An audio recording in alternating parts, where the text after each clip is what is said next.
this person says, do you leave your chair to poop? No.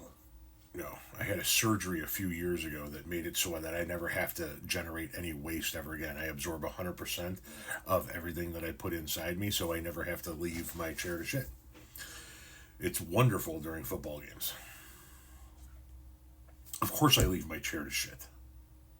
Kind of a fucking idiotic question, isn't it? But you know what? That response is not long enough. It's only 37 seconds. And I want to make money off of this. So we got to stretch this video out to 3 minutes somehow. So when I upload it to YouTube, I actually get paid for it. So we're going to do a little cross promotion. Available at the link in my bio is my first book, A Grateful Life, the life story of a husband, father, and taco-loving deadhead. Available in paperback and ebook formats. And yes, I said first book because I have two available. And since we got to stretch this out, a reading. If you have your copy, please turn to page 85. The first page of chapter 7. After living with my father and JoJo for a short period of time, I hooked up with a carnival. Yeah, you read that right. I was a carny. When I worked at the McDonald's in Cermak Plaza in Berwyn, I met a guy who had worked for a carnival from time to time. He would go on and on about how cool working for the carnival was, and I became intrigued.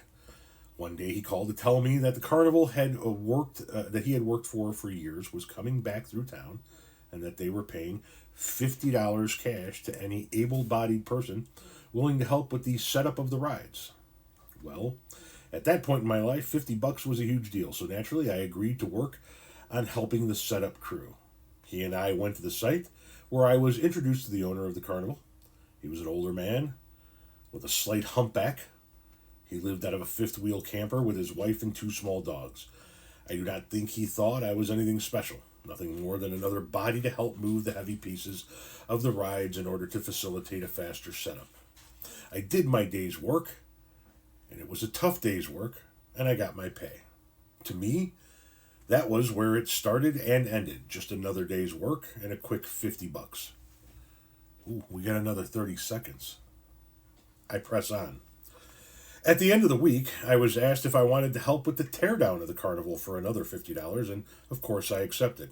I guess I did a good job because the owner asked me if I wanted to meet them in the next town to assist with the setup and teardown process once again. Again, I accepted because $50 was still $50. And look at that. We are just 7 seconds away from crossing the threshold to make money off this video when it goes to YouTube. So, if you want to read the rest of it, go ahead and get your copy of A Grateful Life, the life story of a husband, father, and taco-loving deadhead, available in paperback and ebook formats. I get your money faster if you buy it in ebook formats, but I get more money if you buy it in paperback. So, buy it in paperback and buy a copy for all of your friends. As far as the jamoke who left the question, thanks for the opportunity to make money off your ignorance.